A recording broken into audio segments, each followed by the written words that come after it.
Bonjour à tous, j'espère que vous êtes bien installés chez vous ou à votre bureau. On va commencer tout de suite par cette première partie pour faire le lien entre la business intelligence, ce terme qu'on entend assez souvent, et Power BI, l'outil qu'on va bientôt découvrir ensemble. D'abord, quelques définitions. Alors le business, pas de scoop, ce sont les affaires, tout ce qui est consacré aux activités financières ou commerciales. Et puis l'intelligence, qu'est-ce que c'est qu'être intelligent ? En fait, c'est être capable de rassembler ses capacités intellectuelles et cognitives et ses connaissances pour pouvoir résoudre des problèmes. Donc plus un problème est complexe, plus la personne peut être dite intelligente. Et quand on rassemble ces deux termes, la business intelligence, ce n'est rien d'autre que la capacité à résoudre des problèmes potentiellement complexes, le tout dans un cadre business. Un petit peu d'histoire pour vous replacer le contexte. L'histoire commence dans les années 70, en 69 précisément, avec l'invention de la base de données par Edgar Code, un Américain. Suite à ça, on a besoin d'applicatifs pour pouvoir collecter ces données, et c'est dans les années 70 que naissent les ancêtres d'Excel, les premiers tableurs. Ensuite, suite à ces mutations technologiques, on va avoir besoin de stocker de la donnée. Donc, dans les années 80, se développent les entrepôts de données qui sont au fur et à mesure plus grands et connectés entre eux, ce qui permet à la donnée de provenir de différentes localisations et permet aussi un meilleur accès, plus rapide et une meilleure gestion des données. Évidemment, à mesure que ces mutations technologiques ont lieu, les managers ont besoin d'avoir accès aux données plus rapidement, plus efficacement, de manière plus simple et surtout à moindre coût. Donc on a besoin de faire beaucoup d'analyses multidimensionnelles et de pouvoir rapidement les produire et les partager. Le tout évidemment pour faciliter la prise de décision.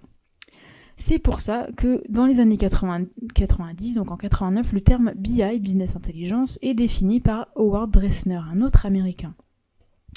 Et donc, suite à ça, à ce moment-là, les managers dans les années 90, entre les années 90 et 2000, les managers se reposent sur des experts des données, donc un service de l'entreprise mais qui n'est pas opérationnel, qui est un service support, souvent affilié à la DSI, la direction des services de l'information, qui donc produisent ces informations, ce qui a bien sûr plusieurs biais, ne serait-ce que pour l'accès, la rapidité et la transmission des besoins entre ces deux personnes. Dans les années 2000, les besoins des managers se précisent, ils ont besoin d'avoir accès plus rapidement aux données, aux informations, de pouvoir les produire de manière plus simple, plus accessible, plus claire, plus rapide et pouvoir facilement partager ces résultats.